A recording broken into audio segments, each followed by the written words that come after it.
So ayan mga kalangga, ito po yung ground floor. Ito yung pinaka pinaka sala namin sa baba. So dito tayo mag-uuna mga kalangga sa pinakababa. Hindi pa talaga natanggal yung mga kahoy, no, kasi nga next week pa po ito tatanggalin para dito na sila magfo-focus. Ang inuuna talaga nila is sa taas. Diba kasi dito po parang panghuli na po ito mga kalangga, kasi nga mas madali lang po dito kasi nga nasa baba lang. At tatambakan pa ito ng mountain mix para po magle-level talaga dito sa mga bakal na yan. Hanggang dyan po yung flooring po ng bahay mga kalangga, sobrang taas, no? Kaya medyo marami-rami yung kakaining nito, tawag dito, mountain mix. Tapos itatamper pa yan mga kalangga. So ayan, buo na po talaga. Yes. So nakikita niyo po yung mga bakal na yan mga kalangga. Yan yung division po ng kwarto nila papa. So dito yung banda, ganyan. At doon naman sa kanto na yun, yun na yung pa-close po mga kalangga. So dito banda yung kwarto nila mama at papa. Dito yung sala natin, kusina, tapos CR, common na CR doon sa pinakadulo. Maliit lang po, no? Lang po yung bahay mga kalangga. Hindi naman siya masyadong maraming pasikot-sikot, no? Kaya yung ginawa natin, madali lang na, baga simpleng design lang po mga kalangga. Hindi po masyadong bongga. Para madaling matapos at maliit lang yung kakainin dito na budget, di ba? So, ito na sa taas. Aray! So, ito yung yung part na yun mga kalangga. Yan yung balkonahe sa taas. Pero dito sa baba, maglalagay din po tayo ng balkonahe. Parang kapihan, ganun. Ito na part mga kalangga. Bago tayo maglalagay dito ng landscape, maglalagay tayo ng landscape once matapos na talaga ang lahat-lahat. So ayan mga kalangga, grabe. Hindi ako makapaniwala na ganito na po yung structure ng bahay or ganito na yung resulta mga kalangga. Kaya grabe, bilis lang, no? Maraming nagsasabi po na medyo matagal na yung gawa. Pero hindi ko naman sila tawag dito, may paliwanagan kasi nga decision nila yon or opinion nila yon. Pero para sa akin, madali lang po siya kasi nga sinisiguro talaga dito yung quality over quantity, no? Kaya matibay, no? Mamaya pakapakita ko po yung mga bakal sa taas, no? Dito po talagang lalaki ng mga poste, oh. Parang isa, dalawa, diba lalaki? Parang hindi mo maiyakap yung isang poste lang mga kalangga. Tapos bawat mga kalangga, no, after po ng tie beam, naglalagay sila ng lintel beam. Ito yung lintel beam mga kalangga, oh. Ayan, yan yung lintel beam na kalahating bakal lang po dyan, no? Kasi nga yan yung magsusupport ng halimbawa sa bintana, diba? Bago maglalagay talaga ng tie beam, no, maglalagay muna ng lintel beam. Yun yung pinaka tamang gawin daw po para yun yung magsusupport. So dito po hindi nyo pa masyadong makikita ng diretso kasi may mga kahoy pa po na nakaharang. So once siguro next week tatanggalin na po itong mga kahoy lahat at makikita nyo na po yung nito, yung pinaka floor, pinaka sahig talaga niya mga kalangga. Yan, grabe. Wow, sobrang lawak niya. As in, parang ang liit lang tingnan. Pero once matanggal na yung mga kahoy, malagyan na po ng flooring. Oh, taas yung ng flooring. Hanggang dito po yan mga kalangga.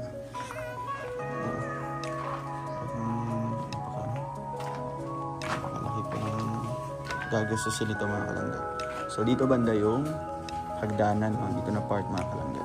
Yan, paakyatin niya sa taas. Yan yung daanan niya. Wow, grabe sa taas, oh. Solid.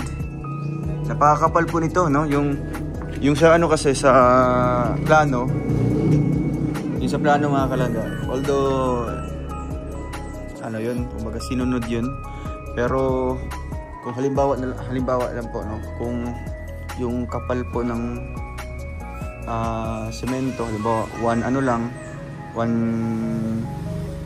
centimeter. So ginagawa pong 1.5 or 2 centimeter, ganun po, para ano daw, matibay talaga, diba?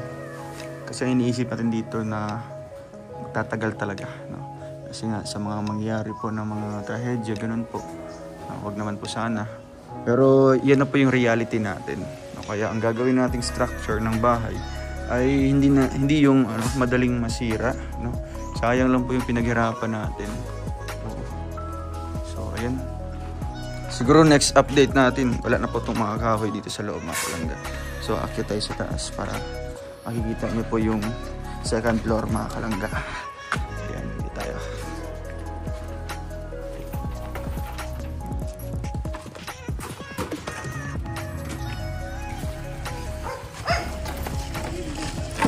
Mas isa?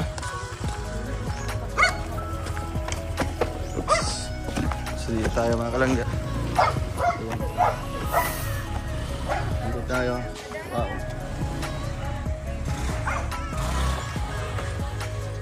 Ay, grabe, oh. Dito na. Dito na, mga kalangga. So, ito yung sinasabi kong balkonahe sa harap. So, ilalagay namin railings dyan. No? Yung rail. Yung railings, mga kalangga, is stainless steel po, mga kalangga. At naka-glass po siya. No? So, ito yung front door dito. May po na bintana. Owning type na bintana dito. At dito na sa loob. Grabe. So bigla siyang lumaki, mga kalangga, no? Kasi akala ko maliit lang siyang tingnan nung open pa lahat, no? Wala pa mga division. Pero nung nalagyan na po ng division, ay grabe, oh. Wow, ito yung ating kwarto. Lawak niya. Ang lawak, mga kalangga, grabe.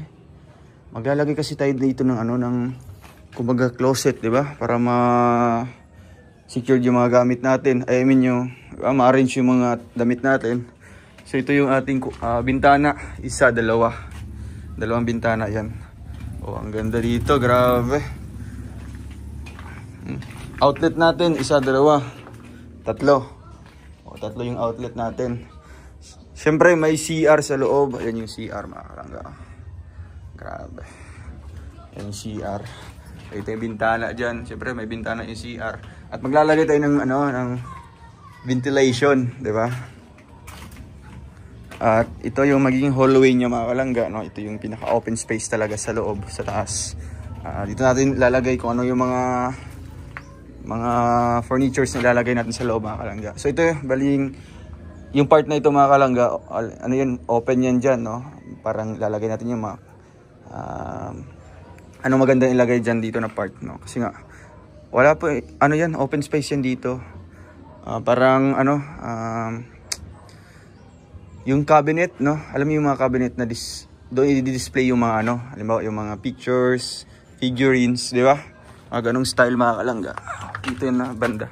Siyempre may kung maglalagay tayo ng TV, may isaksakan dito. Ito yung kwarto ni Jello, kay Jello to, mga kalangga. Siyempre iniisa-isa ko yung kwarto nila para talagang sulit. Para hindi magsiksikan. Ito naman kay Maui, na medyo malaki kay Maui, mga kalangga, kasi ewan ko bakit. Ito kay Jello kasi ito yung gusto niya, no? Syempre may mga aircon yan sila, grabe social. Ito yung kay Maui, mga kalangga. Medyo malaki kay Maui. Although magkasukat lang naman talaga itong dalawa sana, no? Pero ang dinicide namin na maglalagay kami ng pintuan sa likod, no? Kaya nahati yung kay Jello, nabawasan po ng ilang sukat. Aray, ito, mayroon kasi yung hallway dito, mga kalangga. Yung hallway na ito ay palabas po, papunta sa portal. Yun, oh. Ito po ay hallway palabas po doon sa likod, no? Kasi sa likod, mga kalangga, maglalagay tayo ng hagdanan. Dapat may hard hat tayo. Para talagang feel na feel natin yung pag-inspect. Ito yung race. So dito yung pintuan sa likod, mga kalangga. Ito pa. Ito yun. Siyempre kung anong meron sa harap, ganun din po sa likod, mga kalangga. May railings din po dito. At nakikita nyo itong mga sobrang bakal na yan. Kukonekta yan sa hagdanan natin dito, no? Kasi maglalagay tayo ng hagdanan pababa dito. In case of some emergencies, dito sa labas dadaan, no? Pababa. Diba? At syempre, may railings yan mga kalangga. At doon sa pinakadulo ay washing area. Halimbawa maglalabas si Maui ng ano, ng mga uniform niya overnight. Diyan po yung laundry area, no? Meron niyang drainage sa loob. I mean dito sa taas mga kalangga. So ayun, oh, grabe. Hindi nyo pa masyadong ano talaga, no? Kasi nga may mga kahoy pa na nakaharang. Pero once malinis na po ito, ay ewan ko na lang po. Alit na po tayo. May jello. Siyempre may isang ang daming bintana. Grabe. Ang dami dito mga kalangga, no? Kasi para talagang well ventilated talaga yung lugar or yung bahay. So marami siyang mga bintana mga kalangga. So bali magiging ano na po ito, open to dito. So iwan po, no, kuha tayo ng iba't ibang mga ideas kung anong magandang ilalagay sa loob or dito sa taas mga kalangga. Alam ko marami kayong may isasuggest po. Ayan. Yun. So syempre tatlo yung bintana dito. Ang dami. Oo, maganda naman talaga, maraming bintana mga kalangga, no?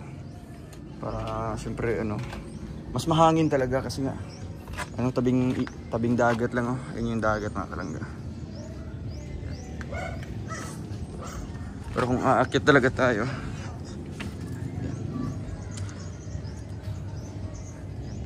yung dagat mga kalangga. Ano yung dagat, Malalag Bay. Wow. Diba? So ito yung Malalag Bay mga kalangga. At dito mga kalangga, nagsisimula na sila sa pinaka tie beam talaga. Yun yung pinakahuli na yan, no? Yung tie beam mga kalangga. So ito yung sinasabi ko sa inyo na lentil beam. So ito yung lentil beam mga kalangga. May solid na bakal din yan, no? Pero hindi masyadong malalaki, no? I mean, parang kalahati lang, no? Hindi pares dito sa tie beam talaga na ito siya, solid talaga siya. Buo talaga, buo. Oh, ganyan. So sa mga nagsasabing bakit daw ang bagal, sinisiguro yung ano yan, yung quality niyan, no? Hindi minadali. Wala naman din naghahabol nito.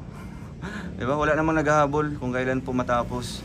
Sa akin, kahit kailan yun matatapos, ang importante ay maganda pagkagawa, 'di ba? O yun. Ay, ito yung sinasabi kong lintel beam mga kalangga. Parang kalahati lang siya, 'di ba? Oh, kalahati lang siya kumpara dito sa tie beam talaga na buo. Oh, buo talaga siya mga kalangga. So, wag tayong magmadali kasi nga hindi naman kayo nagpapasahod. Hindi naman kayo yung bumibili ng materialis. Bakit kayo pa yung kayo pa yung nagdi-demand bakit ang bagal daw? Ang bagal yan. Andiyan nga si Papa nakabantay. Oo. Si Papa nga po yung nagbabantay nito. Kaya kung ano yung sakto talagang gawin, yun po ang sinusunod nila. Kasi nga, wala namang ganitong bahay na within just 2 months ay tapos na. Oo. So, ito na mga kalangga. So, mamaya ipapakita ko yung aerial view nito. So, sa pinakadulo, ayan. Yan yung view namin sa harap. So, abangan nyo pa yung next update natin dito mga kalangga, no? Next update natin. Grabe. So, si Mama. Anong masabi mo sa bahay? Anong masabi mo sa bahay? Oh, ano may istorya sa balay?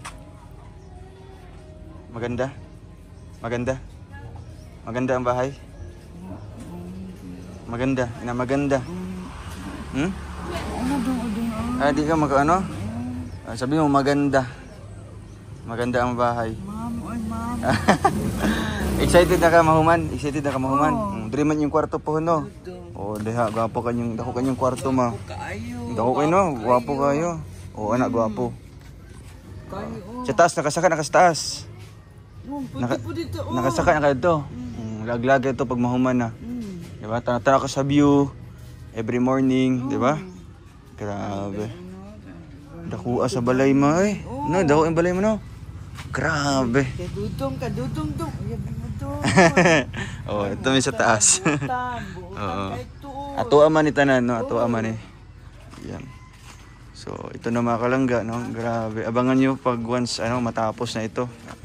Talagang nakaka-proud no na ay napagawa tayong bahay para sa ating pamilya. O, ito yung sa gilid mga kalangga. Oh. Oh, laki. Ang laki niya. Grabe, ang taas. Wow. So, nagpaplano na po kami ni Foreman para sa trusses nito at sa roofing. No? Ayan. Pakyawan po yung ginawa, ko, para separate yung gagawa sa roofing and trusses. And yung official ko talaga na karpintero, ay sila yung gagawa dito. Arawan, di ba? Para marami yung gagawa at mga karpintero, mga kalangga, para mas madali siya matapos. Ayun o, grabe. Open space po dito mga kalangga. No? So, ayan na ang update natin. Abangan nyo pa yung mga next update dito. No? Maraming salamat po. God bless and see you po sa ating next vlog. Bye bye po mga kalangga. Thank you.